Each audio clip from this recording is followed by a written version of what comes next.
12ஆம் நூற்றாண்டை சேர்ந்த ரோலண்ட் என்ற ஆங்கில பொழுதுபோக்கு கலைஞர் மன்னர் 2ஆம் ஹென்ரியிடமிருந்து ஒரு அசாதாரண செயலுக்காக பாராட்டையும் 30 ஏக்கர் நிலத்தையும் பெற்றார். இவர் அந்த அரசனிடம் நகைச்சுவையாளராகவும் பணி செய்தார். வரலாற்றில் ரோலண்ட் டே பெட்ரூர் அல்லது ரோலண்ட் தி பார்ட்டர் என்று அழைக்கப்படுகின்ற இந்த பொழுதுபோக்கு கலைஞர் மிகவும் குறிப்பிட்ட திறமையை கொண்டிருந்தார்.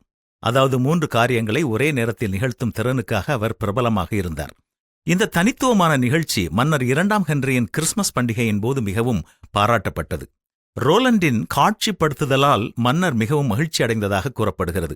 அவர் தனது சேவைகளுக்கு கணிசமான வெகுமதியையும் வழங்கினார். அவருடைய அசாதாரணமான பதவிக்காலம் மற்றும் ஊதியம் 13ஆம் நூற்றாண்டின் ஆங்கில ஆவணமான Liber Feodorum, the book of fees ஆகியவற்றில் பதிவு செய்யப்பட்டுள்ளது. சில வரலாற்று குறிப்புகள் ரோலண்ட் மன்னர் ஹென்றி ஒன்றிற்கும் நிகழ்ச்சிகளை நடத்தியிருக்கலாம் என்று கூறப்படுகின்றன. இருப்பினும் இது குறைவாகவே உறுதியாக ஆவணப்படுத்தப்பட்டுள்ளது. அவருடைய புகழ், செயல் மற்றும் அரச வெகுமதியை தாண்டி ரோலண்டினுடைய வாழ்க்கை பற்றிய விரிவான பதிவுகள் அரிதானவை. அந்தகால பொழுதுபோக்கு கலைஞர்களுக்கு இது பொதுவானதாகவே இருந்தது. ரோலண்ட் டி பார்ட்டரின் விசித்திரமான வாழ்க்கை நிச்சயமாக ஒரு அடையாளத்தை விட்டு சென்றது. இடைக்கால அரசு நீதிமன்றங்களில் பல்வேறு வகையான பொழுதுபோக்குகள் எவ்வாறு மதிக்கப்பட்டன என்பதை அது காட்டுகிறது. ரோலண்ட் டி பார்ட்டர் போல ஒரே நேரத்தில் 3 காரியங்களை செய்யக்கூடிய பலரை இன்றைக்கு நீங்கள் சமுதாயத்தில் பார்க்கலாம்.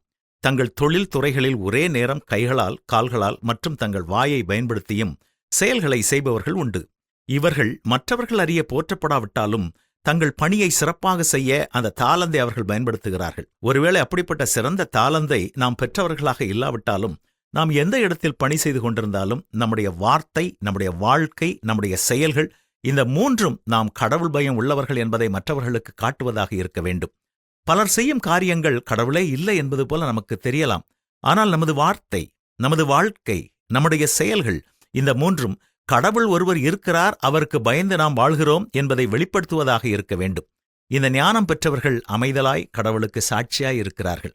கர்த்தருக்கு பயப்படுதலே ஞானத்தின் ஆரம்பம் என்பதை புரிந்து கொண்டவர்களாக நாமும் ஞானம் உள்ளவர்களாக கடவுளுக்கு பயந்து நமது வாழ்க்கை, நமது செயல்கள் மூலமாக மற்றவர்களை மகிழ்விப்பவர்களாக இருக்கிறோமா என்பதை ஒவ்வொரு நாளும் சிந்தித்துக் கொள்வோம். இது மிக மிக முக்கியம். செய்வோமா?